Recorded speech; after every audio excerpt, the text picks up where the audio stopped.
హరే కృష్ణ ప్రభుజీ, ధన్యవాదాలు.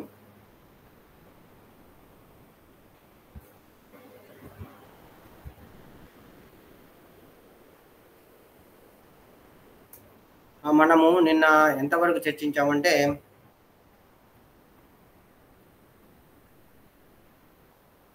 త్వం పదార్థ జ్ఞానం, తత్పదార్థ జ్ఞానం అనే వరకు చర్చించాము.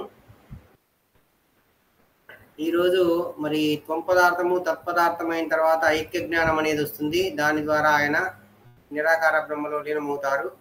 మరి దాన్ని మనం చూస్తాం ఈరోజు.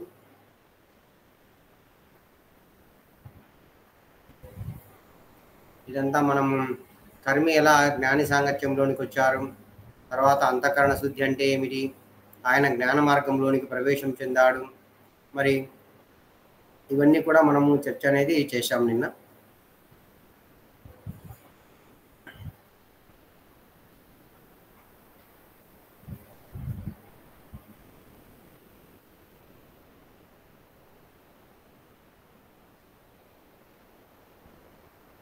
ఇక్కడ మనము చూస్తే ముందు మనం అనుకున్నాం కదా, మరి ఒకరు అడిగారు నిన్న ప్రశ్న, ప్రభుజీ, శివ ప్రభుజీ ఏమడిగారంటే, మరి భార్యాపిల్లలను అన్నీ వదిలేసి మనము వెళ్ళొచ్చా, అది పాపం కదా అన్నారు. దానికి ఇక్కడ మనకి గ్రాఫ్లో 3.26 శ్లోకంలో కనిపిస్తుంది కదా ప్రభుజీ, స్క్రీన్ కనిపిస్తుంది ప్రభు.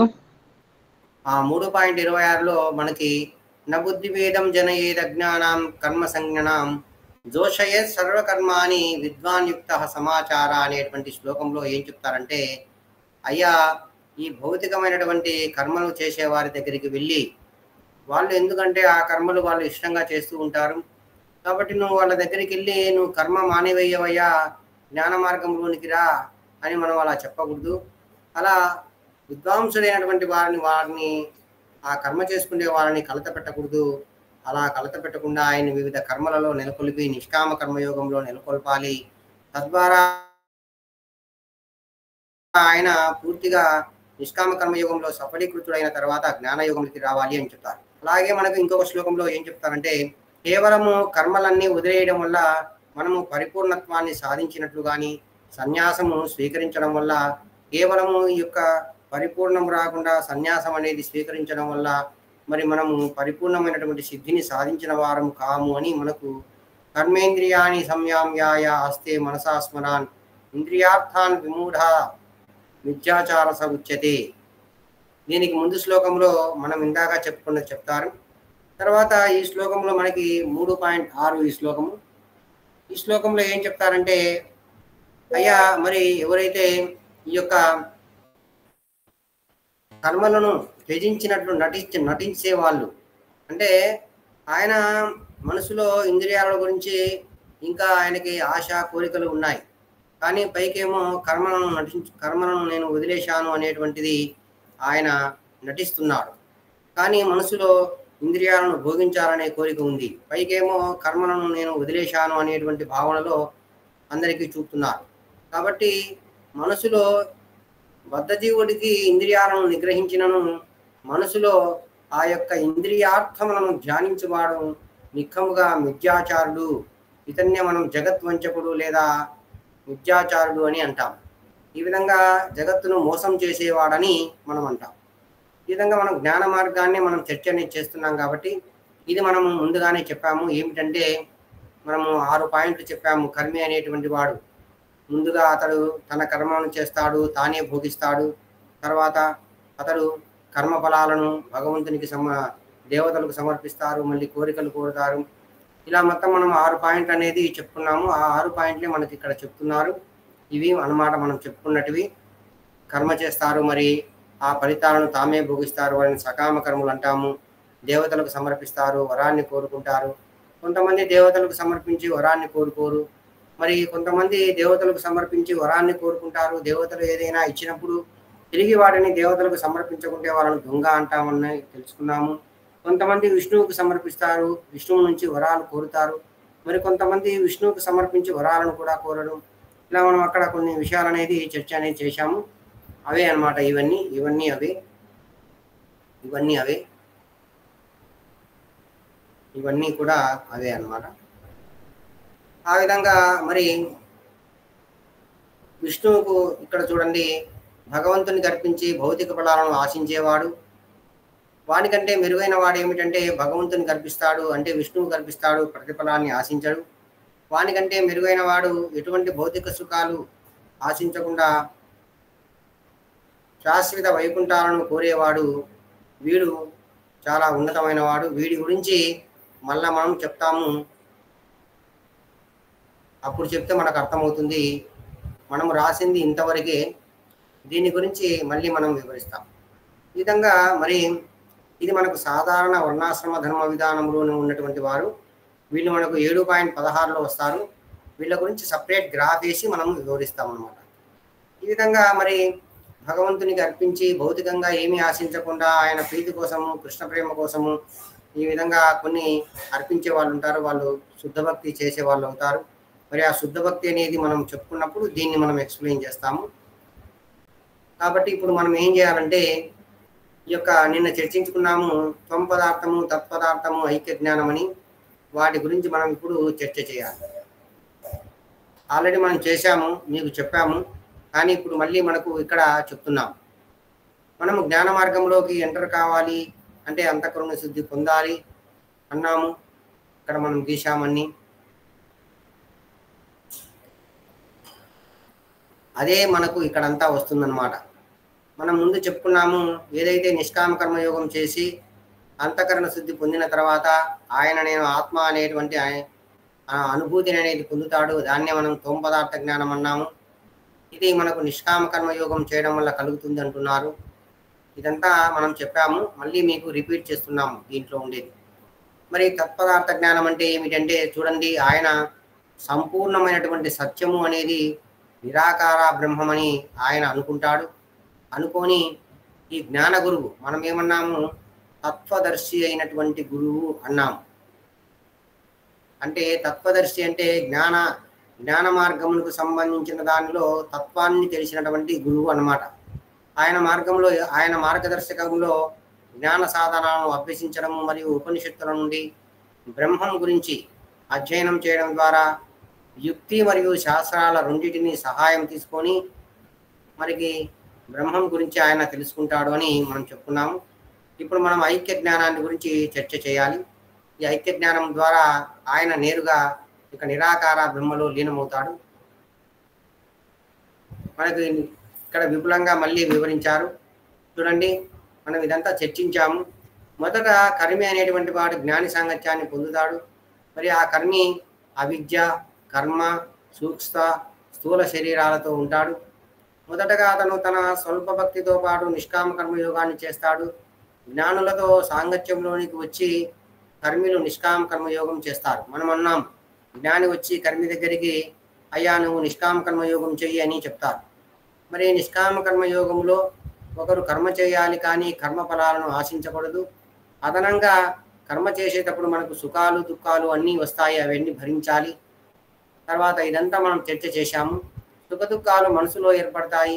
మరి వీరు నిష్కామ కర్మయోగంలోని కార్యాలను గమనిస్తే మీకు చాలా విషయాలు అర్థమవుతాయి. ఈ విధంగా చాలా విపులంగా కొంచెం రాస్తున్నారు ఇక్కడ.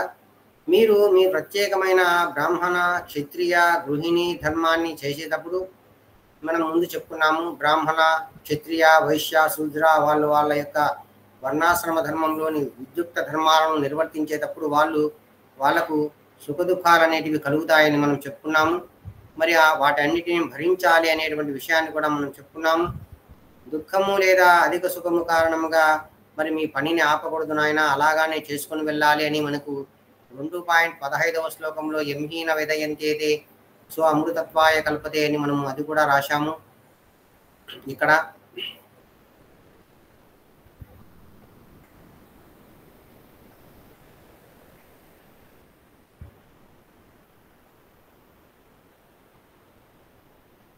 ఎప్పుడో రాశాము, అది సరే వదిలేండి. తర్వాత ఆ విధంగా మీరు ధర్మాన్ని నిరంతరము చేస్తూ ఉండాలి, సుఖాలు వచ్చినా దుఃఖాలు వచ్చినా. అలాగే ఫలితం యొక్క ప్రభావితానికి కాకుండా మంచి ఫలితాలు వచ్చినప్పుడు అతిగా ఆనందించకుండా, ఇది కూడా చెప్పాము. యహా సర్వత్ర అనభిష్ణేహ తత్తత్ప్రాప్య శుభాశుభం అని శ్లోకం కూడా చెప్పాము. తర్వాత దుఃఖేషు అని దిగ్భ్రమణ, సుఖేషు విగతస్వర. అంటే ఈ భౌతిక జగత్తులో వచ్చేటువంటి మంచి చెడులకు ప్రశంసించకుండా వాటికి సంతృప్తులైపోయి వాటికి ప్రభావితం కాకుండా, తర్వాత దుఃఖేషు అని దిగ్భ్రమణ అంటే సుఖము కలిగినప్పుడు ఉప్పొంగడం కానీ, దుఃఖం కలిగినప్పుడు బాధపడడం కానీ చేయకూడదు. చెడు ఫలితాలు వచ్చినప్పుడు నిరాశ చెందకూడదు. మీ కర్మలను చేస్తూనే పోవాలి. అలా మిమ్మల్ని మీరు కర్తగా భావించకూడదు. ఎందుకంటే మనకు 3.27 శ్లోకంలో చెప్తారని ముందే చెప్పుకున్నాం మనము. ప్రకృతే క్రియామానాని గుణై సర్వశః అహంకార విమూఢాత్మ మిథ్యాసారస ఉచ్యతే అన్నారు. అంటే ఈ నిష్కామ కర్మయోగం చేయడం ద్వారా క్రమంగా మనకు అవిద్య తొలగిపోయి విద్యతో భర్తీ అవుతుంది. ప్రకృతి అంతా చేస్తుంది. అహంకారముచే విమోహితుడైనటువంటి జీవాత్మ ఈ ప్రకృతి చేసే కార్యములకు కర్తగా భావిస్తాడని మనం చెప్పాము. ఇదంతా మనం చెప్పుకున్నదే, కానీ గ్రాఫ్లో మనం వివరిస్తూ వెళ్తున్నాము చార్ట్లో. నిష్కామ కర్మయోగం యొక్క తుది ఫలితం ఏమిటంటే, నిష్కామ కర్మయోగి తాను చేసే ఏ కర్మ ఫలితాన్నైనా ఎటువంటి ఆసక్తి లేకుండా ఉంటాడు. కర్మఫలాలను మీద ఆసక్తి అనేది ఉండదు. ఆ తర్వాత ఆయన అన్ని పరిస్థితులలోనూ అంటే ద్వంద్వాల నుంచి విముక్తి అయి ఉంటాడని చెప్పుకున్నాము. అంటే ఈ ద్వంద్వాలంటే ఇవి అన్ని పరిస్థితులు, సుఖము దుఃఖము లాభము జయము ఇలాంటివన్నీ కూడా వాటితో సంబంధం లేకుండా తన ధర్మాన్ని నిర్వర్తిస్తూ ఉంటాడు. ఆ విధంగా నిర్వర్తించడం వల్ల ఆయనకి సత్వగుణం అనేది పెరుగుతుందని కూడా చెప్పుకున్నాము. రజోగుణము తమో గుణము తగ్గిపోతుందని చెప్పుకున్నాము. ఆ విధంగా అవిద్య నుంచి తొలగించబడి ఇప్పుడు అతను విద్యతో ఆవృతమవుతాడు. దాని ద్వారా ఆయన నేను ఆత్మ అనేటువంటి విషయాన్ని అనుభూతం చెందుతాడు. దీనిని మనము త్వం పదార్థ జ్ఞానం అని మనం విపులంగా నిన్న చెప్పుకున్నాము. ఇదే ఇక్కడ మళ్ళీ రిపీట్ చేశారు. తర్వాత మళ్ళీ తత్పదార్థ జ్ఞానం గురించి కూడా మనం నిన్న చెప్పుకున్నాము. అదేమిటంటే నిష్కామ కర్మయోగి విజయవంతంగా మనకి పూర్తి చేసిన తర్వాత ఆ వ్యక్తి విద్యతో ఆవృతమై కర్మలను విడిచిపెడతాడని కూడా మనం చెప్పుకున్నాము. దాని గురించి మనకి ప్రశ్న కూడా వేశారు శ్రీవా ప్రభుజీ. ఆ విధంగా అతడు తన భార్య, పిల్లలు, ఇల్లు మరియు కుటుంబాన్ని అందరినీ వదిలేస్తాడు. కానీ తన హృదయంలో వారి పట్ల ఉన్న ఆసక్తిని అధిగమించడానికి ఆయన ఏం చేస్తారంటే ఒక జ్ఞాని గురువు దగ్గరికి వెళ్తారు. ఇది మనకు 4.34 శ్లోకంలో వస్తుంది. తద్విధి ప్రణిపాతేన పరిప్రశ్నేన సేవయా ఉపదేశించితే జ్ఞానం జ్ఞానిన తత్వదర్శిన. మన ప్రచారకులంతా దీని గురించి ఓ అని చెప్తూ ఉంటారు. కానీ ఇక్కడ ఉన్నటువంటి గురువు ఎవడంటే తత్వదర్శి అయినటువంటి గురువు. ఏ గురువు అయినా సరే మనము ఆయనకి సేవ చేసి ప్రశ్నలు అడగాలని ఆ ఉద్దేశంతో మనకు ఈ శ్లోకం అంతా చాలా చోట్ల చెప్తూ ఉంటారు. ఏమిటంటే ఈ శ్లోకం యొక్క అర్థము, నీవు సత్యమును గ్రహించడానికి ప్రామాణికమైనటువంటి ఆధ్యాత్మిక ఆచారణ దగ్గరికి వెళ్ళి ఆయనకు సేవలు చేసి ప్రశ్నలు అడగాలి, మామూలుగా అడగకూడదు. ఆ విధంగా ఆ ముందుగానే ఆయన తత్వమును తెలిసినటువంటి గురువు అయినందున ఆయన నీకు జ్ఞానాన్ని ఇస్తాడు అని మనకు ఆ శ్లోకం యొక్క భావము. ఆ విధంగా ఒక జ్ఞాని గురువును దర్శించి అతనికి విధేయుడిగా ఉంటూ తుచ్చమైన సేవలు చేస్తూ ఉపనిషత్తుల అధ్యయనం చేస్తారు. ఇది కూడా మనం చెప్పుకున్నాం.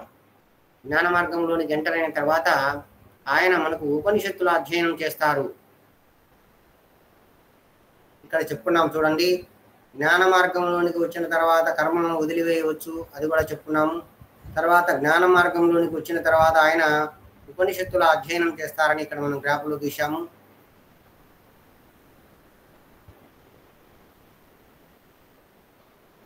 చూడండి, ఇక్కడ కర్మను వదిలివేయుచున్నాము.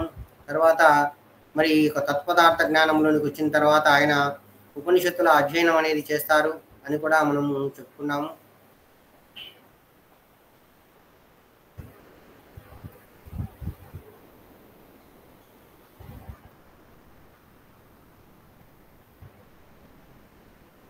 ఇక్కడ రాస్తాము. జ్ఞాన మార్గంలోనికి వచ్చిన తర్వాత ఆయన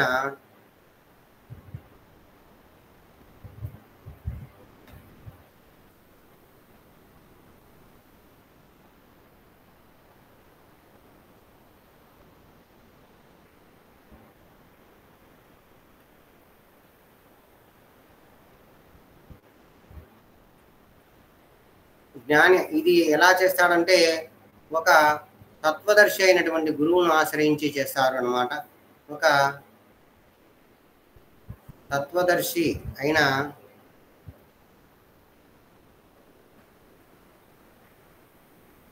గురువును ఆశ్రయించి చేస్తాడు.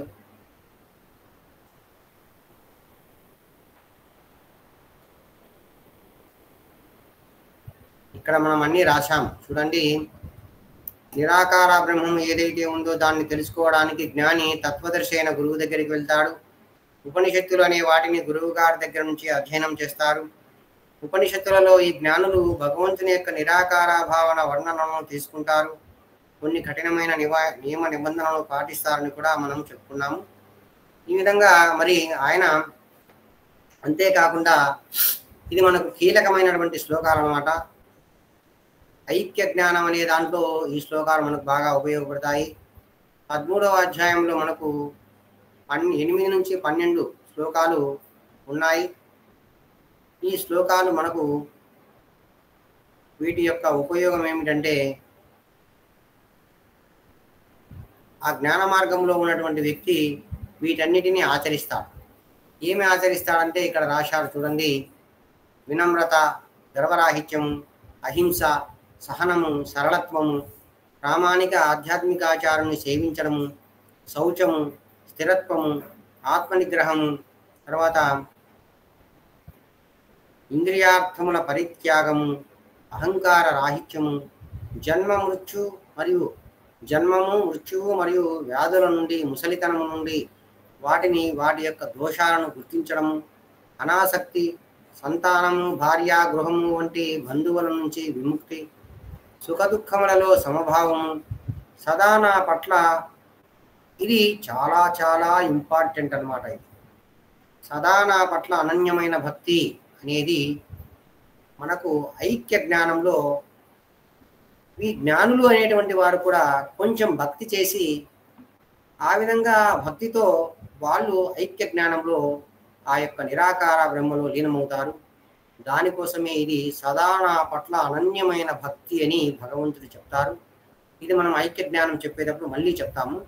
నిర్జన ప్రదేశాలలో నివసించాలనే కోరిక, సామాన్య జనసమూహము పట్ల అనాసక్తి, ఆత్మానుభూతి ప్రాముఖ్యతను అంగీకరించుట, పరతత్వం యొక్క తాత్విక అన్వేషణను సమస్తమును జ్ఞానము కాగా, అంటే ఇవన్నీ జ్ఞాన అంగాలు అని చెప్తున్నారు భగవంతుడు. జ్ఞానమునకు సంబంధించిన అంగాలు.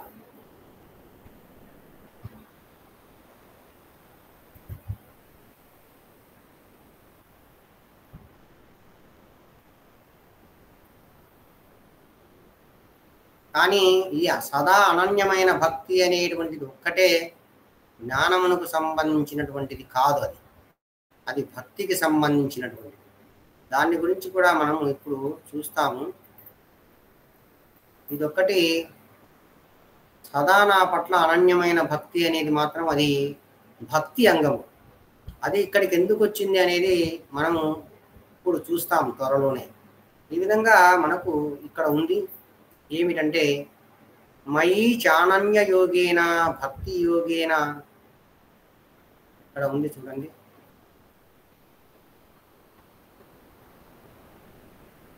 మయి చానన్య యోగేన భక్తిరా వ్యభిచారిణి, ఇదన్నమాట.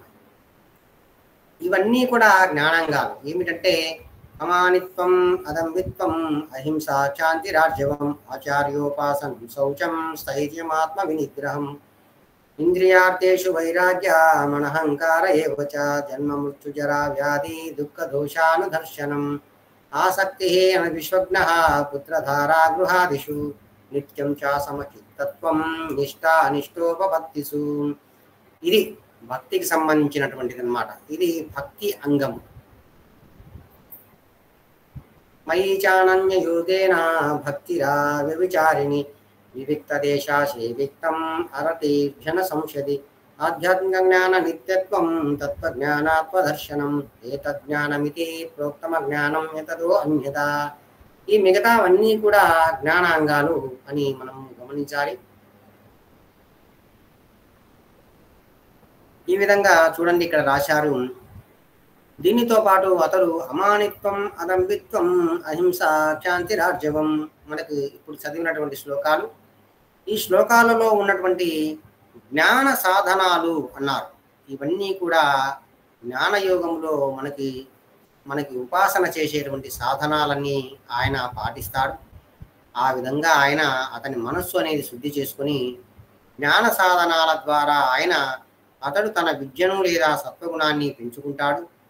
ఇది అతనికి బ్రహ్మంకి సంబంధించిన ఉపనిషత్తులలో ఉన్న యథార్థమైన జ్ఞానాన్ని తెలుసుకోవడానికి వీలు కల్పిస్తుంది.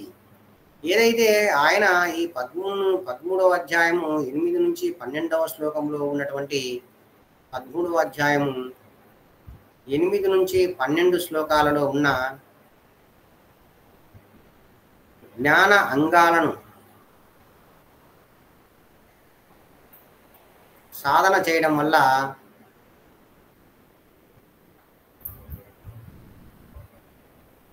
ఆయన సత్వగుణాన్ని వృద్ధి చేసుకుంటాడు. సత్వగుణం వృద్ధి అయ్యి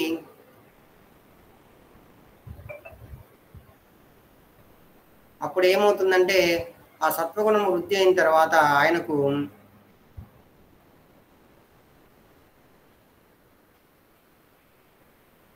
సత్వగుణం వృద్ధి చేసుకున్నాడు. అప్పుడు ఏమవుతుందంటే ఉపనిషత్తులలో ఏదైతే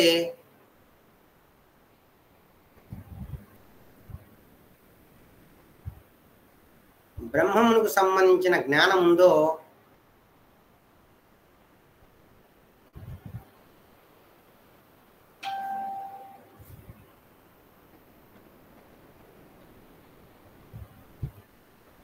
దానిని బాగా అర్థం చేసుకుంటాడు. అందుకే ఈ జ్ఞాన సాధనాలు 13 నుంచి 18 అధ్యాయాలంతా ఇవే ఉంటాయి. అక్కడక్కడ కొద్దిపాటి భక్తి సంబంధించిన శ్లోకాలు ఉంటాయి, కానీ 13 నుంచి 18 అధ్యాయాలంతా ఇవే ఉంటాయి. ఇది మనం గమనించాలి. ఈ విధంగా ఉపనిషత్తులలో ఉన్నటువంటి యథార్థమైనటువంటి జ్ఞానం అనేది పొందుతాడు. ఆ విధంగా ఆయన ఏం చేస్తాడంటే కామము, క్రోధము, దురాశ, భ్రమ, గర్వము, అసూయలకు అనేది పలికాడు. అంటే ఆయన చిత్తము, మనస్సు, బుద్ధి అన్నీ కూడా రజో తమో గుణాల నుండి శుద్ధిపడతాయి. ఈ విధంగా చేయడం వల్ల ఆయన రజో తమో గుణాల నుంచి బయటపడి సత్వగుణంలోనికి వస్తారు.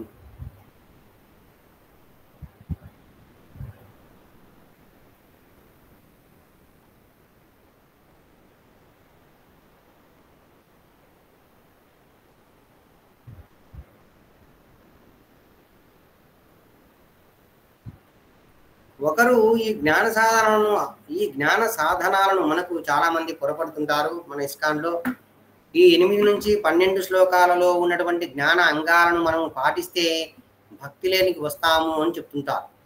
కానీ ఇక్కడ మనం గమనించాల్సిన విషయం ఏమిటంటే ఈ ఏదైతే 13వ అధ్యాయము 8 నుంచి 12వ శ్లోకాలు ఉన్నాయో శ్లోకాలలో ఉన్నటువంటి జ్ఞాన అంగాలను పాటించడం వల్ల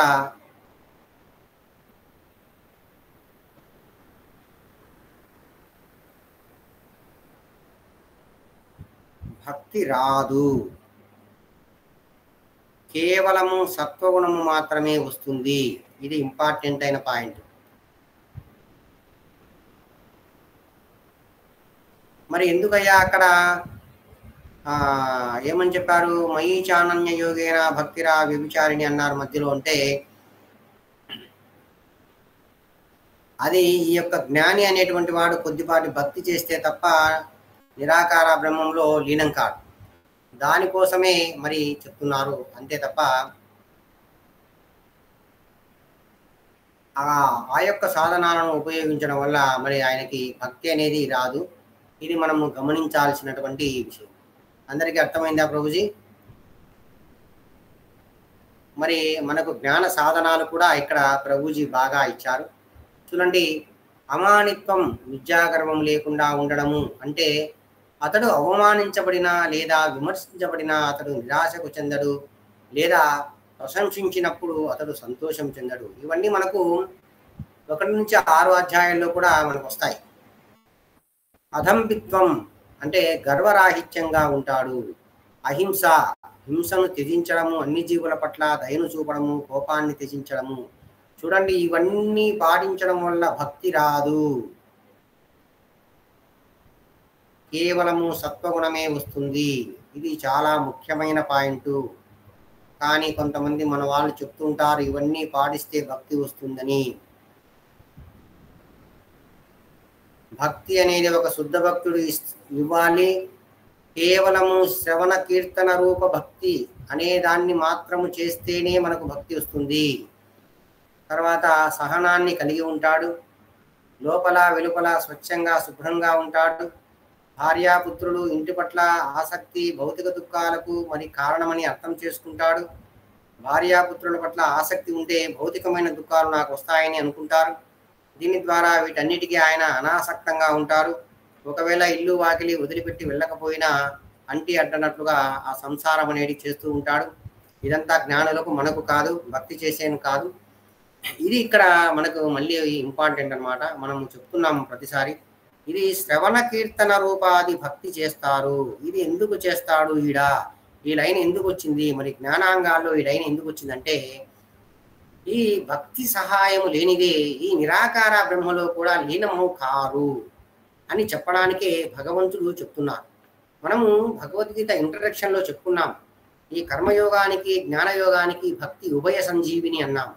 ఎందుకు అలా అన్నామంటే ఇందుకే, భక్తి సహాయము లేనిదే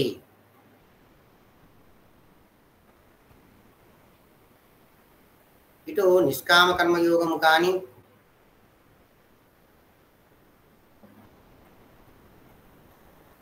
అదేవిధంగా జ్ఞానయోగము కానీ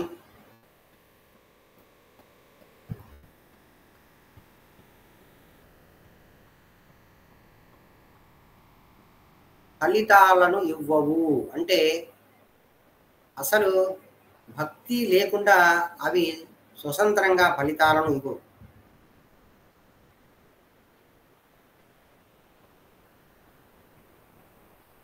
భక్తిపై ఇవి ఆధారపడతాయి.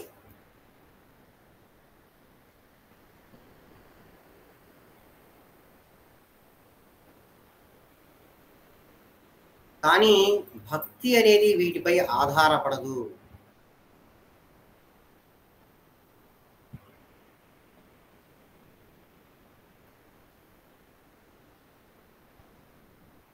భక్తి స్వతంత్రమైనది.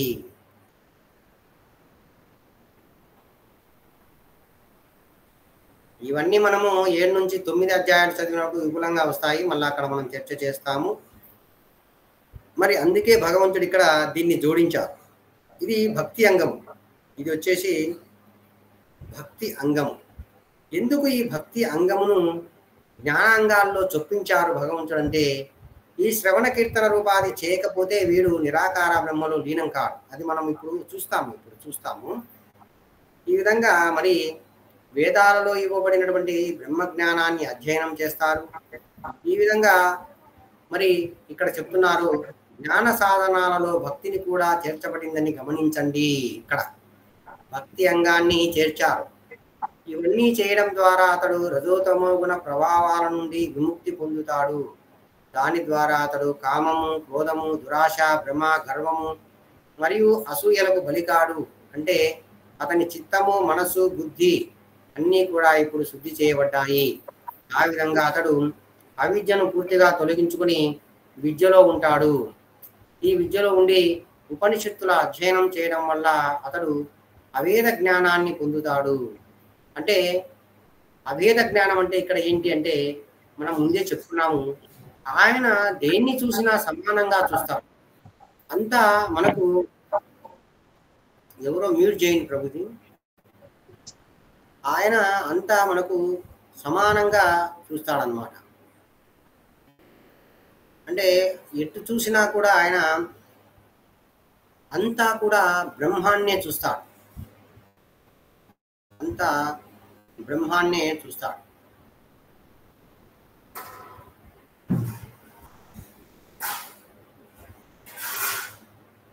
అంతా బ్రహ్మంనే చూస్తాడు. దీన్నే మనం అభేద జ్ఞానం అంటాం. అంటే బంగారాన్ని, మట్టిని, శత్రుమిత్రులను, ఇవన్నీ వేటిలో తేడా అనేది చూడడు ఆయన. ఆయన అంతా బ్రహ్మమే అనేటువంటిది చూస్తాడు.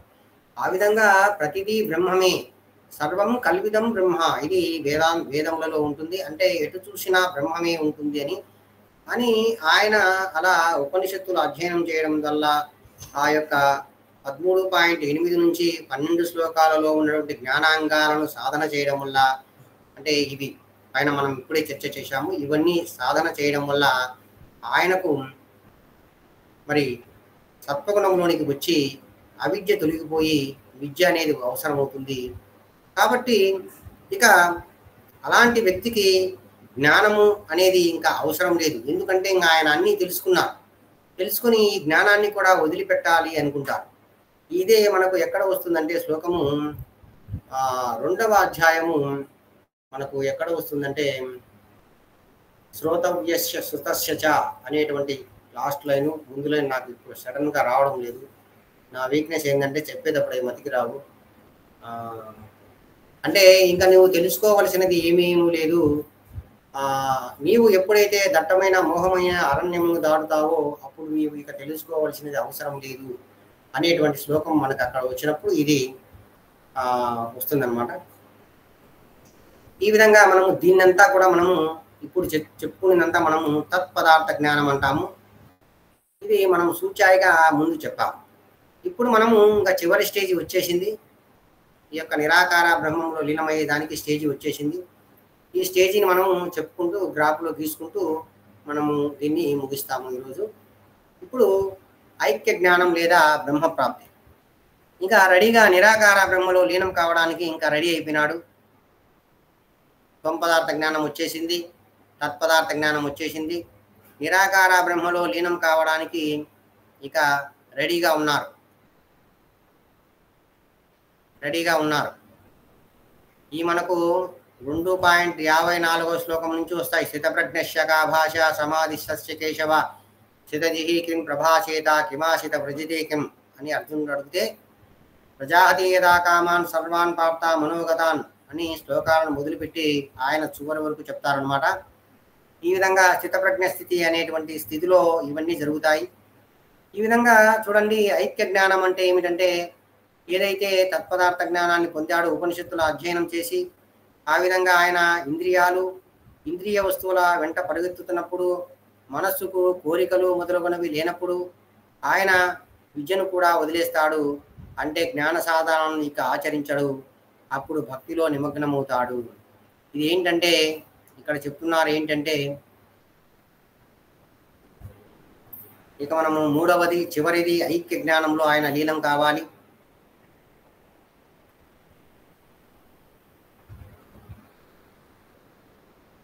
ఇక విద్య అనేది వచ్చింది ఆయనకు, అవిద్య తొలగిపోయింది.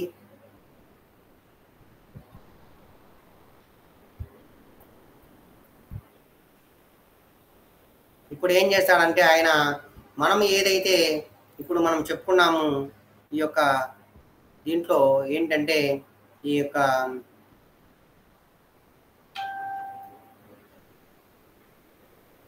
మయీ చానన్య యోగేన భక్తిరా వ్యభిచారిణి అనేటువంటి దాన్ని తీసుకుంటాడు. ఇంకా ఈ జ్ఞాన సాధనాలన్నిటినీ వదిలేస్తాడు. సదా నా పట్ల అనన్యమైన భక్తి అనేది తీసుకుంటాడు. తీసుకొని సదా నా పట్ల అనన్య భక్తి అని ఏదైతే భగవంతుడు చెప్పారో ఆ విధంగా ఆయన ఏం చేస్తాడంటే శ్రవణ కీర్తన రూపాది భక్తిని కొద్దిగా చేస్తాడు.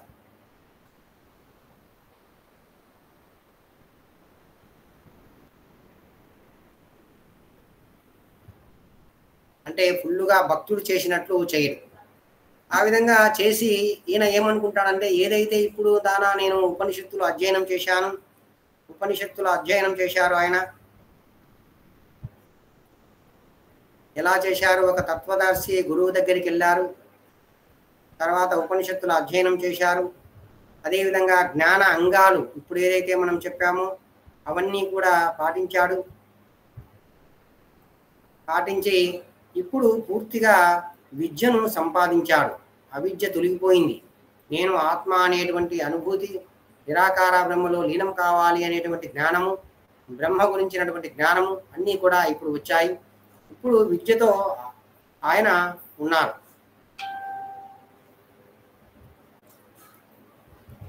ఇప్పుడు ఏం చేస్తాడంటే ఈయన ఇంకా ఏదైతే ఈ జ్ఞాన అంగాల ద్వారా జ్ఞానాన్ని సంపాదించారో,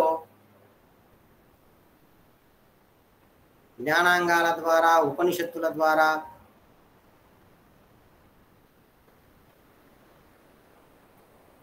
ఏదైతే జ్ఞానం సంపాదించారో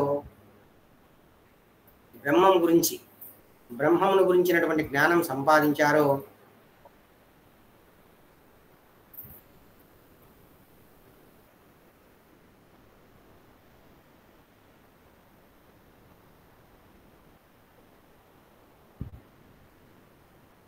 అవన్నీ కూడా వదిలివేస్తాడు.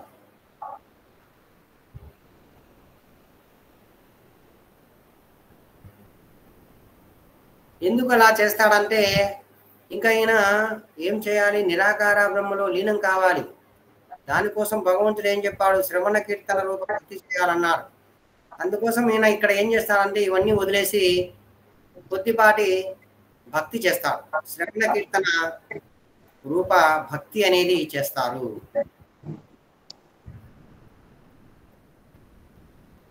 ఇది మనకు డయాగ్రామ్ లో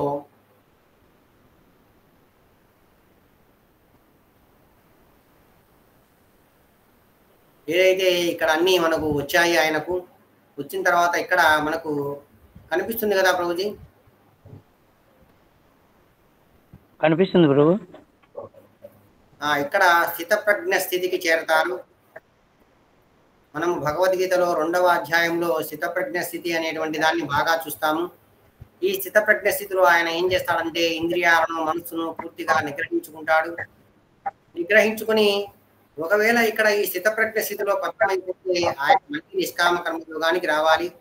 కాబట్టి ఇట్టి పరిస్థితుల్లో ఆయన పతనం చెందకుండా ఆ విధంగా జ్ఞాన సాధనాలను బాగా ఉపయోగించి ఇంద్రియాలను, మనసును నిగ్రహిస్తాడు. నిగ్రహించి మరి ఇంకా ముందుకు వస్తాడు. ముందుకొచ్చి ఏదైతే ఐక్య జ్ఞానానికి ముందు ఇది ఐక్య జ్ఞానము, ఈ ఐక్య జ్ఞానము కంటే ముందు ఆయన మనం ఇప్పుడు చెప్పుకున్నట్టు చేస్తారు. మనం ఇప్పుడు ఏం చెప్పుకున్నాము? ఇవన్నీ చెప్పుకున్నాము. ఏంటి? ఆయన మనకి శ్రవణ కీర్తన రూపాది భక్తిని అనేది చేస్తారు. ఉపనిషత్తుల అధ్యయనము చేసి జ్ఞానాంగాలను పాటించి ఏదైతే నిరాకార బ్రహ్మను తెలుసుకున్నటువంటి జ్ఞానాన్ని అంతా వదిలేస్తారన్నమాట. వదిలేసి కేవలము కొంచెం శ్రవణ కీర్తన రూపాది భక్తి చేస్తాడు. మరి చేసి ఈ విధంగా మరి మెర్జ్ అవుతాడు దాంట్లో. అంటే ఈ విధంగా మరి ఇక్కడ మనకు చెప్తున్నారు. ఈ చివరి దశలో జ్ఞాని యొక్క జ్ఞానం కూడా శాంతించబడుతుంది. అంటే అతడు జ్ఞానాన్ని కూడా వదులుకుంటాడు. జ్ఞానము సత్వగుణం నుంచి పుడుతుంది. అతని జ్ఞానాన్ని వదులుకుంటాడు. ఆ విధంగా అతనికి ప్రతిదాని పట్ల, రాయి లేదా బంగారము పట్ల సమభావం ఉంది. మంచి చెడులను చూడవలసిన అవసరం లేదు. ఈ జ్ఞానము భౌతిక ప్రపంచంలోని వస్తువులను, మంచి చెడులను బోధిస్తుంది. మరి అటువంటి జ్ఞానాన్ని ఆయన ఇక వదులుకోవాలి. ఎందుకంటే ఇప్పుడు అతడు ప్రతిదాన్ని సమానంగా చూస్తున్నారు కాబట్టి మంచి చెడును తెలుసుకోవాల్సిన అవసరం లేదు. కాబట్టి ఆ జ్ఞానాన్ని అతడు వదిలేస్తాడు. అర్థమైందా ప్రభుజీ? ఎవరికైనా అర్థం కాలేదా?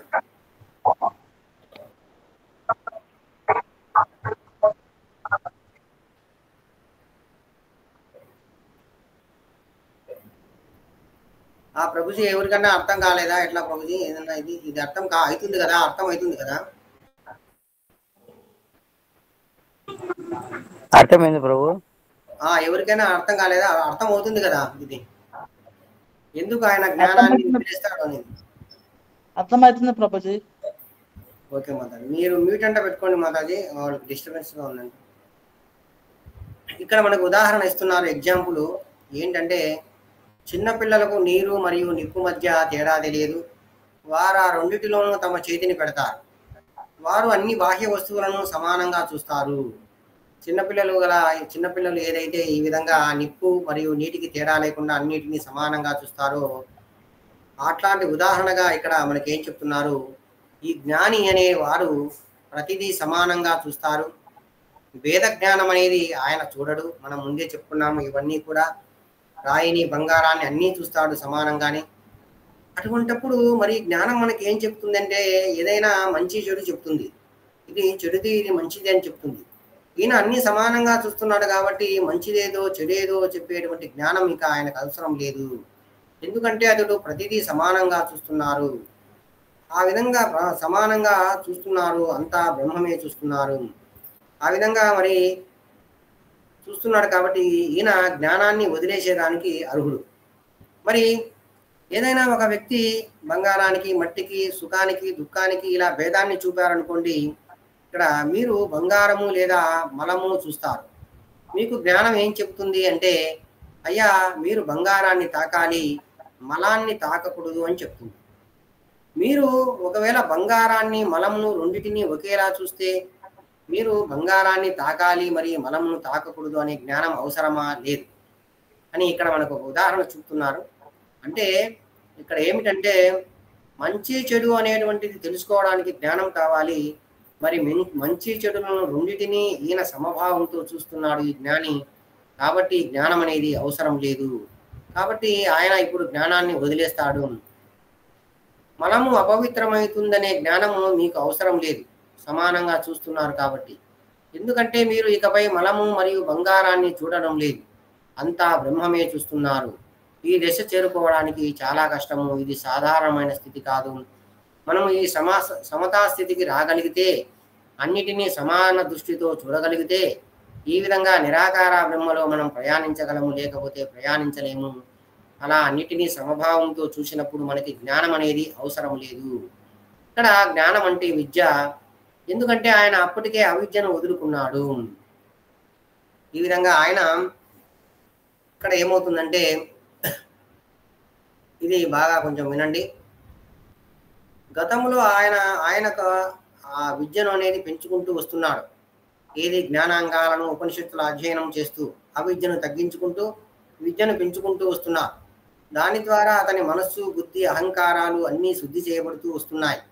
తర్వాత అతను ఏం చేస్తాడంటే ఆ విద్యను కూడా వదులుకుంటాడు. ముందు జ్ఞానాన్ని వదులుకున్నాడు, తర్వాత విద్యను కూడా వదులుకుంటాడు. మరి ఈ విద్యను ఎలా వదులుకుంటాడు అంటే, ఇప్పుడు ఏదైతే ఆయన చేస్తున్నారో మరి శ్రవణ కీర్తన రూపాది భక్తిని చేస్తున్నారని మనం చెప్పాము కొద్దిగా. ఐక్య జ్ఞానానికి ముందు ఏం జరుగుతుందంటే ఒక మ్యాజిక్ జరుగుతుంది. ఈ ఐక్య జ్ఞానం ముందు ఇక్కడ విద్య ఉంటుంది. కనిపిస్తుంది కదా ప్రభుజీ శ్రీను, విద్య ఉంటుంది. కనిపిస్తుందా ప్రభుజీ? కనిపిస్తుంది బ్రో, కానీ విద్య ఉంటుందని ఎక్కడ రాస్తున్నా అది కనిపించలేదు బ్రో. అదే ఐక్య జ్ఞానం అనే దగ్గర రాశాను. హరే కృష్ణ. ఇదే ఇక్కడ కనిపించింది బ్రో, రెడ్ మార్క్ రాసి. నిరాకార బ్రహ్మలో లీనం కావడానికి ముందు ఐక్య జ్ఞానం దగ్గర విద్య ఉంటుంది. ఎందుకంటే బ్రహ్మజ్యోతి అనేటువంటి వారు భగవంతుని యొక్క పాక్షికమైనటువంటి రూపము. అక్కడ అవిద్య ఉండదు, విద్య ఉంటుంది. ఇప్పుడు ఈ జ్ఞాని కూడా ఏం చేశారంటే, మరి మనం ఇప్పుడే చెప్పుకున్నాము, ఈ జ్ఞాని కూడా జ్ఞానము వదిలేశాడు ఇక్కడ. అప్పుడు ఆయన దగ్గర ఏముంటుందంటే విద్య అనేది ఉంటుంది. ఈ జ్ఞాని దగ్గర విద్య అనేది ఉంటుంది. అప్పుడు విద్య అనేది ఉంటుంది. ఇక్కడ ఏమవుతుందంటే ఈ విద్యతోనే ఆయన రాపిడీ చేస్తారు. అంటే ఏదైతే మనము రెండు కర్ర ముక్కలను ఒక చోట చేర్చి మనము వాటి మధ్య రాపిడీ అనేది చేస్తే రెండు కర్ర ముక్కలు కాలిపోతాయి. అలాగా ఈయన దగ్గర ఉన్నటువంటి విద్య ఏదైతే ఆ యొక్క ఐక్య జ్ఞానంలో ముందు ఉన్నటువంటి ఆ యొక్క విద్యను రెండు దగ్గరికి తెచ్చినప్పుడు ఆ రెండు ఒకదాని మధ్య ఒకటి ఒరిపిడి జరిగి అక్కడ విద్య రాపిడి జరిగి ఆ రెండు లేకుండా పోతాయి. పోయినప్పుడు ఈయన వెంటనే నిరాకార బ్రహ్మంలో లీనమవుతారు.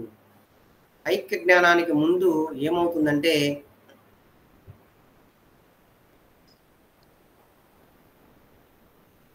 అంతా సమానమే అని చూస్తున్నాడు కాబట్టి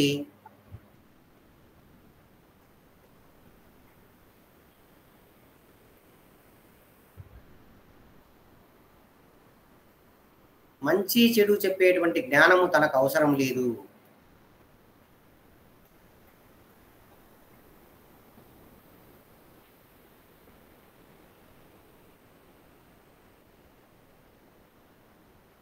ఆ విధంగా ఆయన జ్ఞానం వదిలేస్తారు.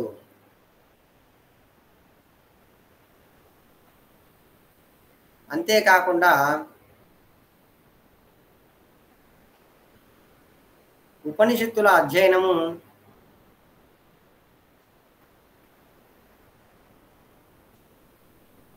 జ్ఞాన అంగాలను పాటించడం వలన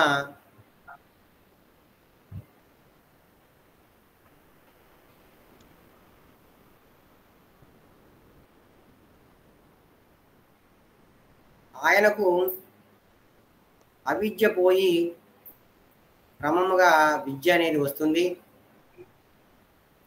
అయితే ఇక్కడ కొద్దిగా శ్రవణ కీర్తన రూపాది భక్తిని అనేది చేస్తారు.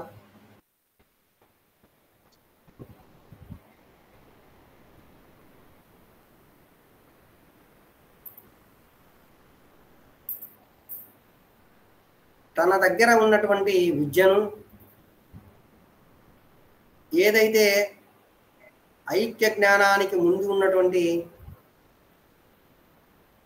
ఐక్య జ్ఞానమునకు ముందు ఉన్న విద్యతో రాపిడి జరుగుతుంది.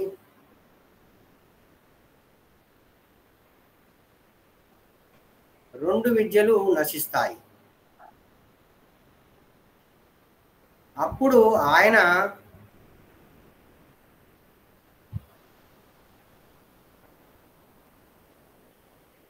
నిరాకార బ్రహ్మంలో లీనమవుతారు. అర్థమైంది కదా ప్రభుజీ? అంటే ఆయన భక్తి చేయాల్సిన అవసరం లేదా ప్రభు? లాస్ట్ లో కూడా లాస్ట్ లో కొద్దిగా భక్తి చేస్తాడు. భక్తి చేస్తేనే విద్య అనేది నశిస్తుంది, లేకపోతే నశించదు. ఆ విద్య ఉంటే మళ్ళీ నిరాకార బ్రహ్మలోనికి వెళ్ళలేడు. ఇక్కడ మనం చూస్తాము, రాసింటారు చూడండి. అప్పుడు అతని వద్ద మిగిలి ఉన్నది జ్ఞాన సాధనాలతో పాటు అతడు ఆచరించుచున్నటువంటి కొద్దిగా భక్తి. ఆ జీవాత్మ ఇప్పుడు భక్తి ద్వారా మాత్రమే ఆవృతమై ఉన్నాడు. నిష్కామ కర్మయోగం తర్వాత చూడండి, ఆయన కర్మను కూడా విడిచిపెట్టాడు. మనం చెప్పుకున్నాము జ్ఞాన మార్గంలోనికి వచ్చిన తర్వాత. ఇప్పుడు జ్ఞాన మార్గంలో జ్ఞానాన్ని సంపాదించుకొని జ్ఞానాన్ని కూడా వదులుకున్నాడు. మరి కేవలము ఆయన దగ్గర కొద్దిపాటి శ్రవణ కీర్తన రూపాది భక్తి మాత్రమే ఉంది. ఆ భక్తి సహాయంతో అతడు భౌతిక ప్రకృతి గుణముల యొక్క 3 గుణాలను అధిగమించి బ్రహ్మలో లీనమవుతాడు. ఇదే మనకు 14.26వ శ్లోకంలో సగుణాన్ సమైకీర్చేతాన్ బ్రహ్మభూయాయ కల్పతే అని వస్తుంది. అంటే ఆ శ్లోకంలో మనకు చెప్తారు. అంటే ఒక దశలో జ్ఞాని జ్ఞానాన్ని కూడా వదులుకొని భక్తిని మాత్రమే పూర్తిగా ఆశ్రయించవలసి ఉంటుంది. అప్పుడే అతడు బ్రహ్మ ప్రాప్తిని పొందుతాడు. దాన్నే మనము ఐక్య జ్ఞానం అంటాము. సరే, ఇవన్నీ బాగానే ఉన్నాయి. మరి మనము ఇప్పుడు చెప్పుకున్నాము ఏంటి అంటే ఈ యొక్క స్థితప్రజ్ఞుడు అని చెప్పుకున్నాము. 2వ అధ్యాయంలో స్థితప్రజ్ఞుడు అని అని వస్తుంది. మరి వాడిని మనం ఏమంటామంటే ఈ స్థితప్రజ్ఞుడిని జీవన్ముక్త స్థితి అని మనం అంటాం. ఈ స్థితప్రజ్ఞుని యొక్క స్థితి కొద్దిగా మనకి ఇక్కడ వివరించారు. మనకి 2వ అధ్యాయంలో విస్తృతంగా ఆయన గురించి వస్తుంది. స్థితప్రజ్ఞుడు అంటే ఎవరు అని అర్జునుడు అడిగినప్పుడు అక్కడ మనకు చెప్తారు. స్థితప్రజ్ఞుడు లేదా జీవన్ముక్తుడు, ఇది మనము చర్చ చేస్తాము. 2వ అధ్యాయము 55వ శ్లోకం నుంచి మొదలవుతుంది మనకు.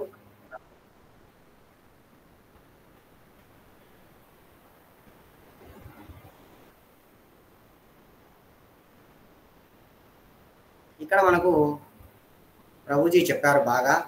చూడండి, జీవన్ముక్త లేదా స్థితప్రజ్ఞ. స్థితప్రజ్ఞ విన్నారు కదా ప్రభుజీ?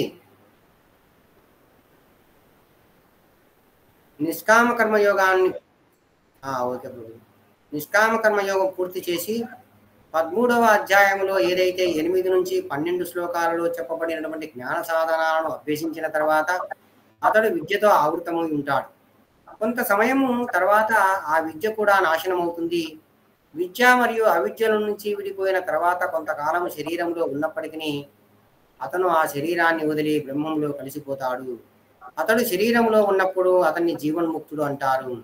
ఇక్కడ ఏం చెప్తున్నారంటే, ఏదైతే ఇక్కడ స్థితప్రజ్ఞ స్థితికి వచ్చాడు అంటే దాని అర్థం ఏమిటి అంటే, అప్పటికి ఆయన మనస్సును ఇంద్రియాలను పూర్తిగా నిగ్రహించేశాడు.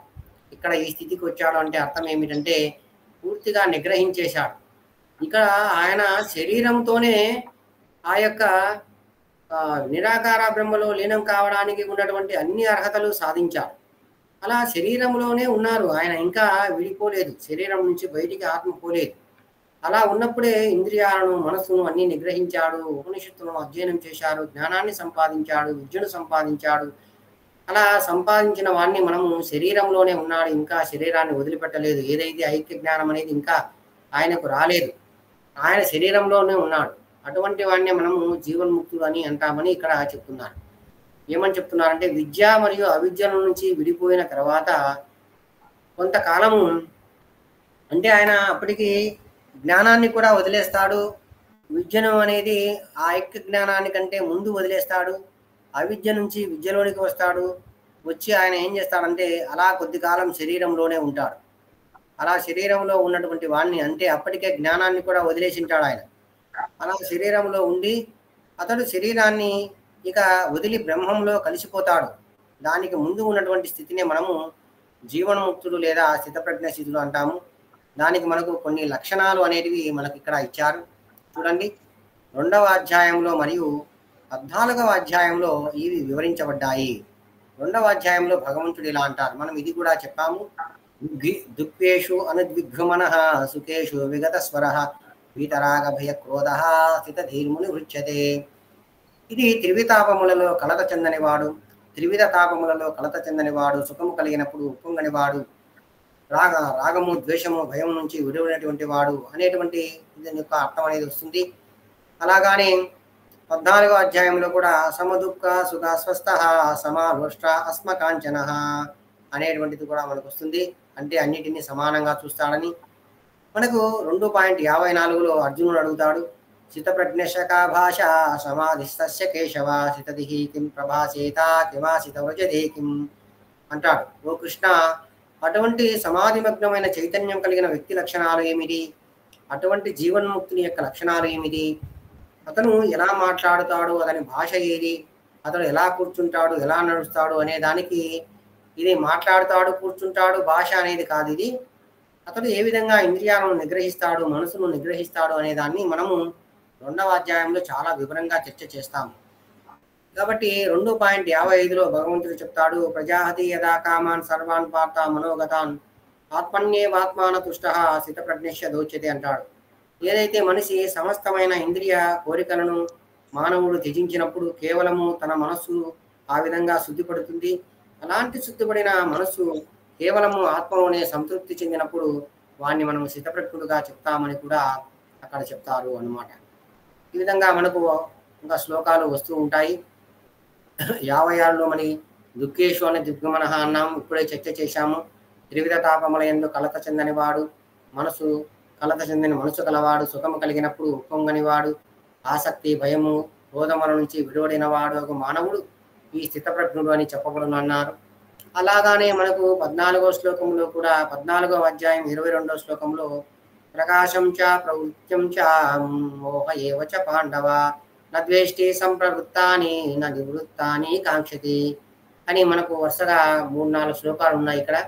ఆ విధంగా అక్కడ కూడా మనకు ఆయన దేనిని కోరడు, దేనిని ద్వేషించడు, ఎందుకంటే అతడు పూర్తిగా తనలోనే బ్రహ్మంలోనే ఉన్నాడు. ఇప్పుడు మీకు అర్థమవుతుందా?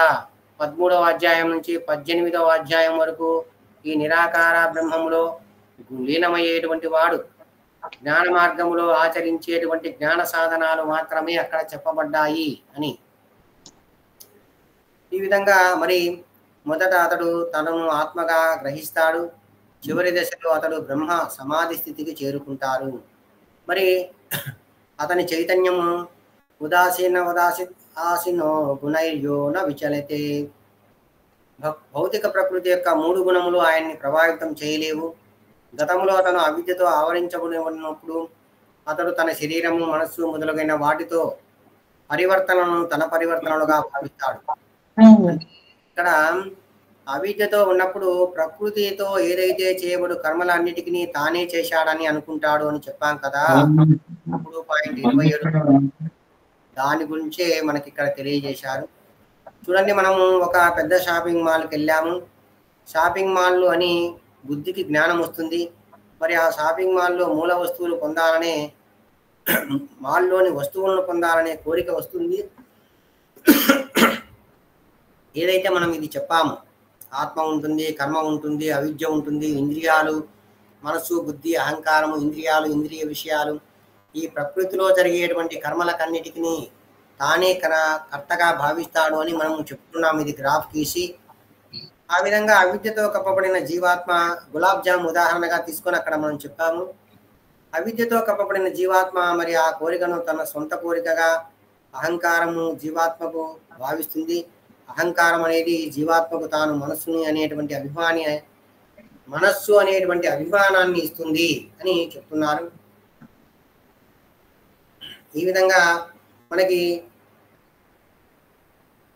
గుణాల ఉచ్చుల్లో పడి జీవాత్మ కోరికలు మరియు వికర్షణల వల్ల అనేటువంటి నెట్వర్క్లో చిక్కుకుని శరీరంలో ఉన్నటువంటి మార్పులు అనేటువంటివి తన సొంత మార్పులుగా భావిస్తాడు.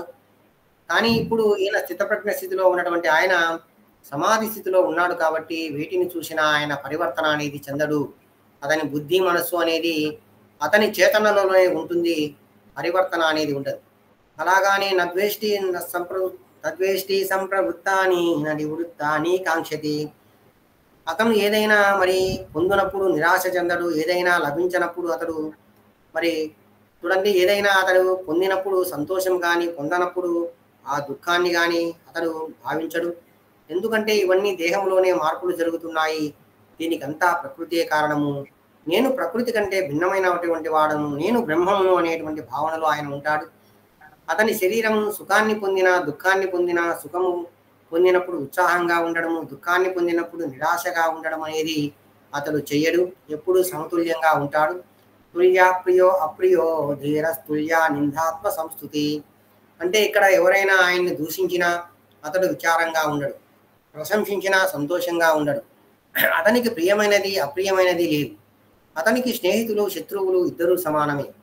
ఈ విధంగా మన ప్రధాన సమస్య అనేది అవిద్యతో ఆవరించబడి ఉండడము, అహంకారం వలన మనము తప్పుడు గుర్తింపు అనేది మనకు వస్తుంది.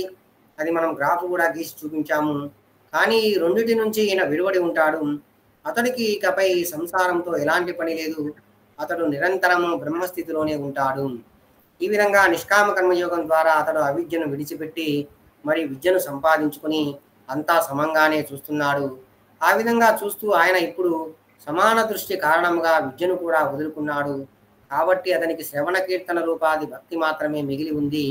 జ్ఞానము, కర్మ మొదలైన వాటి నుండి ముక్తి పొందినటువంటి భక్తి, జ్ఞానము, కర్మ మొదలగు వాటి నుంచి ముక్తి పొందిన భక్తి, శుద్ధ భక్తి మాత్రమే అతనిలో ఉంది. కాబట్టి ఆయన ఈ యొక్క ప్రారంభం అనేది పూర్తయ్యేంత వరకు శరీరంలో ఉండి చివరికి ఈ భక్తి సహాయముతో విద్యతో రాపిడి చేసి తొలగించుకొని ఆయన ఐక్య జ్ఞానంతో బ్రహ్మలోనికి లీనమవుతారు అని మనకు తెలుసుకోవాలి. ఇంతటితో మనకు ఈ యొక్క బ్రహ్మలో, నిరాకార బ్రహ్మలో లీనమయ్యేటువంటి వాడి యొక్క పరిస్థితి అంతా పూర్తయింది. ప్రభుజీ ఏదైనా అర్థం కాకుంటే అడగండి ప్రభుజీ. టైం కూడా మనకు అయిపోయింది. రేపు భక్తి మార్గం గురించి చర్చ చేస్తాము. ఇక మనకు భక్తి మార్గం అనేది ఒకటి ఉంది. ఈ భక్తి మార్గాన్ని కూడా మనం చర్చ చేస్తే ఇక ఈ యొక్క డయాగ్రామ్ మనకి చిన్న చిన్న విషయాలు ఉంటాయి. సాధారణ వర్ణాశ్రమంలో ఉన్నటువంటి వారు ఎక్కడ ఉంటారు, తర్వాత 8వ అధ్యాయంలో యోగ మిశ్ర భక్తులు ఎక్కడ వస్తారు, ఇలాంటివన్నీ మనం అక్కడ చర్చ చేస్తాం. దీంట్లో మనకి ఏదైనా డౌట్ ఉంటే అడగండి ప్రభుజీ.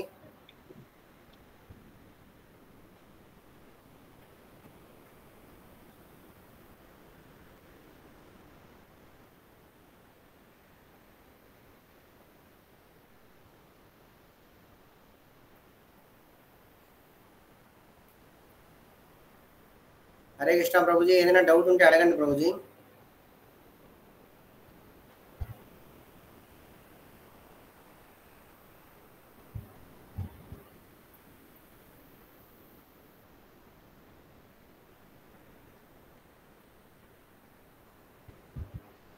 ఇదంతా మనం నిన్న గ్రాఫ్ వేసి గీసాము.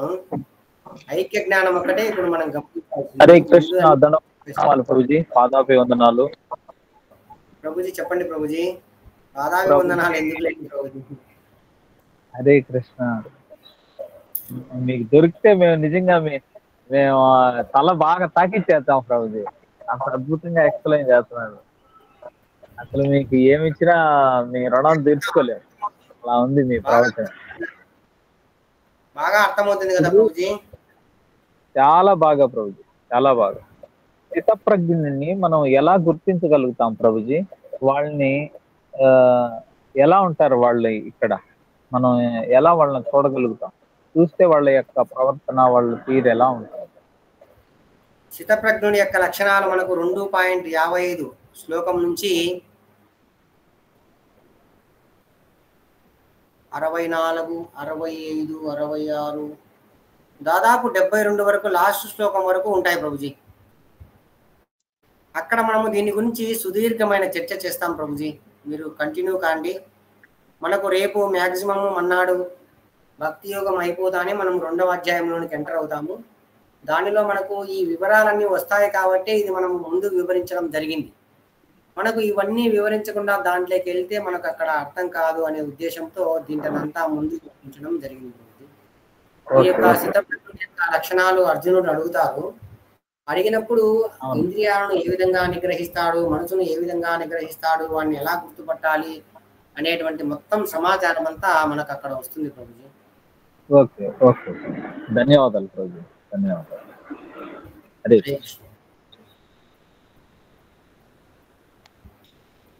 ఇంకా ఎవరికైనా క్లాస్ అర్థం కాకుంటే ఒకవేళ మళ్ళీ దీని గురించి చర్చ చేస్తామంటే రేపు చేస్తాము, లేదంటే అర్థమైందంటే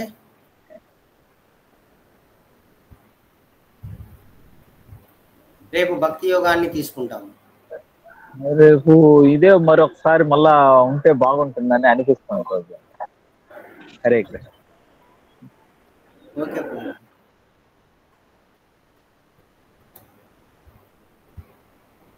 మాధవ్ ప్రభుజీ మీరు రికార్డ్ చేశారా?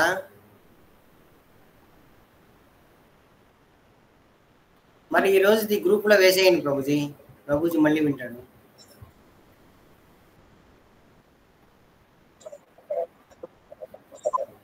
ఓకే ప్రభుజీ. ఉదయం వచ్చింది ప్రభుజీ, ఉదయం 11ంటికి వచ్చింది ప్రభుజీ. 11ంటికి ఏమొచ్చింది మాతాజీ? 11 ఈరోజు అది ఓలికే మామూలుగా ప్రభుజీ చెప్పమంటే చెప్పాము ఆ క్లాసు, అది కాదు మాతాజీ. అది ఏమన్నా రికార్డింగ్ ఉందా ప్రభుజీ? ఉదయం వచ్చింది 11ంటికి శరణాగతి అది కూడా ఉందేమో.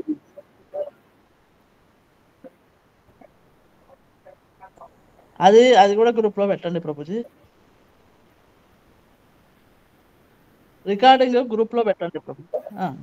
ప్రభుజీ హరే కృష్ణ ప్రభుజీ.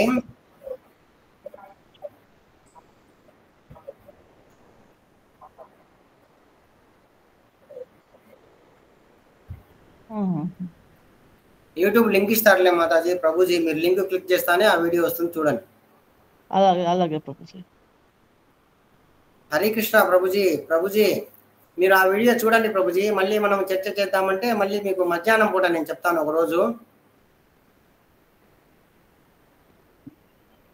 హరే కృష్ణ, తప్పకుండా ప్రభుజీ చూస్తాను. మీరు వీడియో వినండి, మళ్ళీ ఏదైనా మీకు అర్థం కాని పాయింట్స్ అన్ని రాయండి. మధ్యాహ్నం పూట ఒక రోజు పెట్టుకున్నాం, మీకు వీలైనప్పుడు చెప్పండి. మధ్యాహ్నం పూట 1 గంట పెట్టుకున్నాం. ఇంకా ఉన్నాయి ప్రభుజీ, నాకు డౌట్స్ కూడా ఉన్నాయి. మీకు టైం అయిపోయింది కాబట్టి ఇక్కడ అడుగుతాను. హరే కృష్ణ. ఓకే.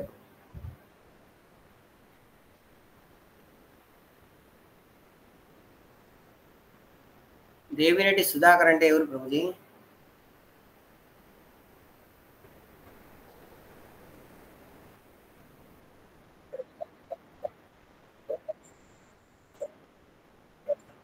హరే కృష్ణ ప్రభుజీ, మీకు అర్థమైందా ప్రభుజీ?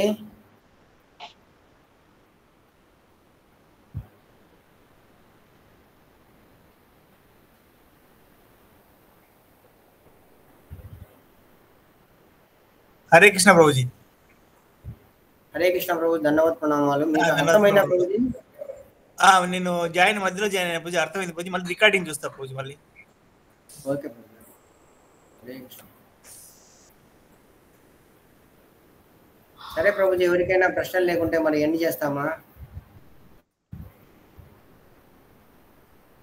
అదే ప్రభుజీ.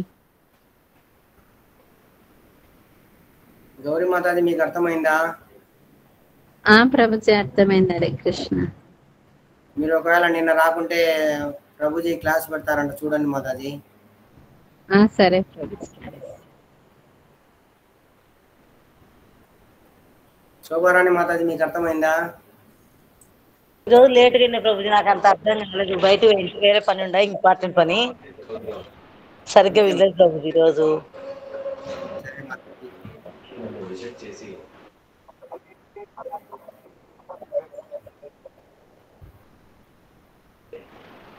సరే మాతాజీ. హరే కృష్ణ ప్రభుజీ. హరే కృష్ణ.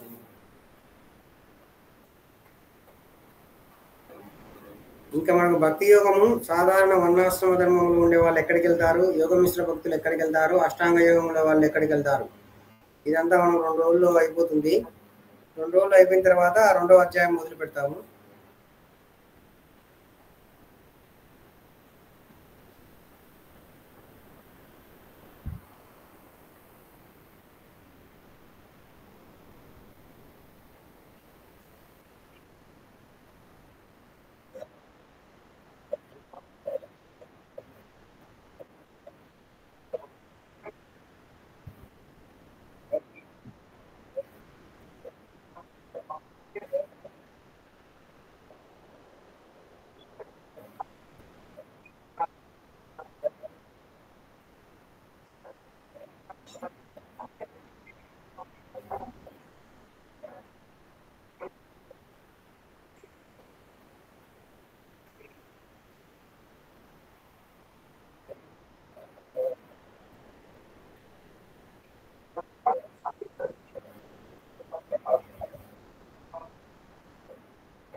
హరే ప్రభుజీ, హరే కృష్ణ ప్రభుజీ, హరే కృష్ణ. అందరికీ ధన్యవాద ప్రణామాలు. ఇప్పుడు ఈ జ్ఞాన యోగము దీనంతా మీరు ఊరికే అర్థం చేసుకోండి, దీన్ని మనం పాటించకూడదు. తర్వాత యోగ మిశ్ర భక్తులు చేసేటువంటి భక్తి కూడా మనం పాటించకూడదు. తర్వాత సాధారణ వర్ణాశ్రమ ధర్మ విధానంలో పాటించేటువంటి భక్తి కూడా మనం పాటించకూడదు. ఇవన్నీ ఎందుకు మనం చెప్తున్నామంటే, భగవంతుడు కూడా ఇవి ఎందుకు చెప్పాడంటే, ఈ భక్తులు అనేటివి మీరేం చేయవద్దు, మీరు శుద్ధ భక్తి అనేది చేయండి. ఏదైతే 7 నుంచి 12 అధ్యాయాల్లో ఉండేది దాన్ని మాత్రం ఆకలింపు చేసుకోండి. అయితే ఇవన్నీ మరి ఎందుకు చెప్తున్నామంటే, ఏదైనా మనము ఒక మంచి వస్తువును కొనుక్కోవాలని పోయినప్పుడు ఒక నకిలీ వస్తువు యొక్క గుర్తింపు కూడా మనకు తెలిసి ఉండాలి. అప్పుడే మనము మంచి వస్తువును కొనుక్కోగలం. దానికోసమే భగవంతుడు చెప్తారు. అన్నీ చెప్పి అర్జునుడికి నువ్వు ఏదైనా ఎంచుకో అని చెప్తారు, కానీ నువ్వు భక్తి యోగమే ఎంచుకోవాలని చాలా చోట్ల కూడా చెప్తారు. కాబట్టి మనము రఫ్గా మీరు ఐడియా వేసుకోండి ఇది. ఎందుకంటే మనము 1 నుంచి 6 అధ్యాయాల్లో ఇది మాటి మాటికి వస్తూ ఉంటుంది. మళ్ళీ 13 నుంచి 18 అధ్యాయాల్లో మాటి మాటికి వస్తూ ఉంటుంది. ఇవన్నీ మళ్ళీ వస్తాయి మీకు. మళ్ళీ మనము చాప్టర్లు డిస్కస్ చేసేటప్పుడు ఇవన్నీ వస్తాయి. ఇవన్నీ వచ్చేటప్పుడు మళ్ళీ గ్రాఫ్ తీసి ఇది ఇక్కడ వచ్చింది, అది అక్కడ వచ్చింది అని కూడా చెప్తాను. అప్పుడు మీకు బాగా మనకి అర్థమవుతుంది. ప్రస్తుతానికి మనకి ఎక్కినంత ఎక్కించుకోండి. తర్వాత మనం ఏం చేస్తామంటే, మనము శ్లోకాలు మనము నీట్గా మనము చెప్పేటప్పుడు మళ్ళీ గ్రాఫ్ బయటికి తీసి ఇదో ఇది ఇక్కడ ఉంది, మనం ఆ రోజు ఇలా చెప్పాము అని మళ్ళీ మనం ఎక్స్ప్లెయిన్ చేసుకుంటా వెళ్తాం. కాబట్టి స్లోగా ఇదంతా కూడా బాగా మనకి అర్థమయ్యేదానికి ఛాన్స్ ఉంటుంది అన్నమాట.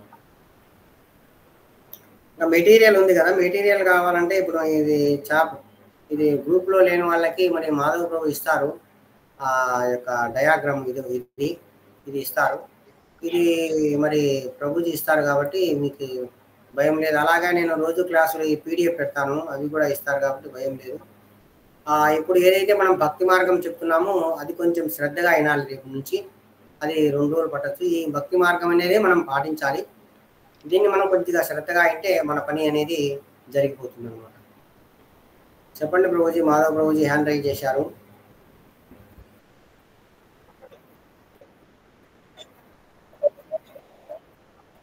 అదే ప్రభుజీ, మామూలుగా సాధకుడు అనేటువంటి వారు ఒక్కొక్కరిని ఒక్కొక్క రకంగా ఉపాసన చేసేదానికి ఇష్టపడతారు. అది భగవంతుడు చెప్తారు కదా, ఇది అపరిపూర్ణమైనవి, నా యొక్క సాకార రూపమే పరిపూర్ణమైనదని కూడా చెప్తారు. కాబట్టి అందరూ ఒకే స్థాయిలో ఉండరు. మనకి వేదాల్లో కూడా మరి కర్మకాండ, జ్ఞానకాండ, ఉపాసన కాండలు ఉన్నాయి. మరి అందరూ కూడా సత్వగుణంలో ఉండరు, అందరూ రజోగుణంలో ఉండరు, అందరూ తమో గుణంలో ఉండరు. వారి వారి గుణాలను అనుసరించి భక్తి చేసి చివరికి సత్వగుణంలోనికి వచ్చి భక్తి మార్గాన్ని అనుసరించాలనేదే భగవంతుని యొక్క అభిమతం.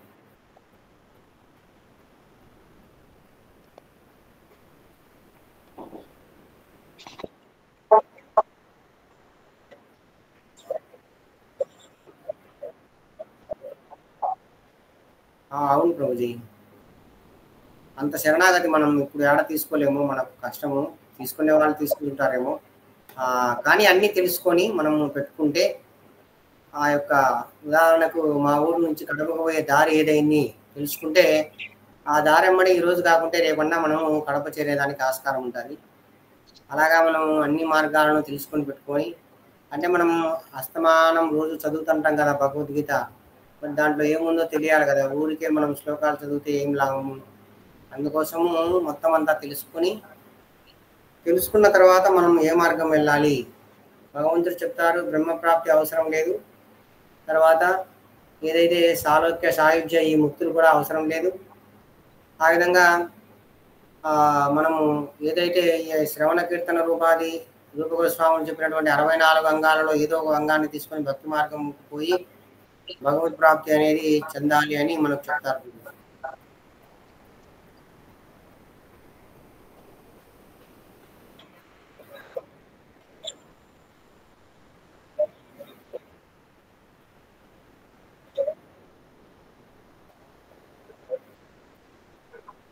తెలుసుకోలేకుంటే అన్ని ఇది తెలుసుకోకుండా కొంతమంది ఏం చేస్తారంటే అన్ని భక్తి యోగానికి ఆపాదించుతారు శ్లోకాలన్నీ. భక్తుడు కూడా అన్ని సమానంగా చూడాలి, భక్తుడు అది చేయాలి ఇది చేయాలి అని చెప్తారు.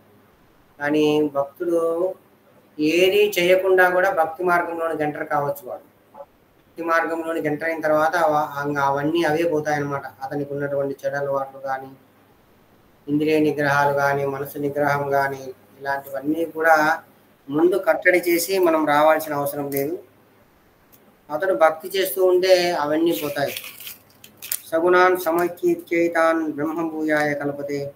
తర్వాత భక్తి చేస్తున్నప్పుడు మనము దేవతా లక్షణాలు అనేటివి మెల్లమెల్లగా వస్తాయి అని కూడా చెప్తారు భగవంతుడు. ఇలా అన్నమాట. కాబట్టి భగవద్గీతలో ఏం జరుగుతుందో మనం తెలుసుకోవాలి కదా. రోజు ఊరికే శ్లోకాలు చదువుతాము, ఆ శ్లోకం దేనికి వస్తుందో తెలియదు. మరి అలా మనం చదివినప్పుడు ప్రయోజనం, భగవంతుడు వాస్తవంగా ఏ శ్లోకంలో ఏం చెప్పాలి అన్నీ తెలుసుకుంటే మనము దానికి ఉపయోగం అనేది ఉంటుంది, లేకపోతే ఉపయోగం అనేది ఉండదన్నమాట.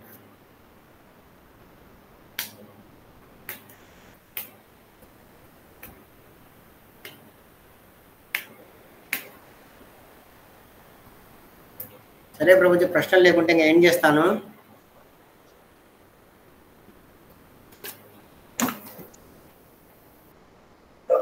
హరే కృష్ణ. శ్రీమద్ భగవద్గీత జై, శ్రీల ప్రభుపాదుల వారికి జై. నితాయ గౌర ప్రేమానందే హరి హరి బోల్.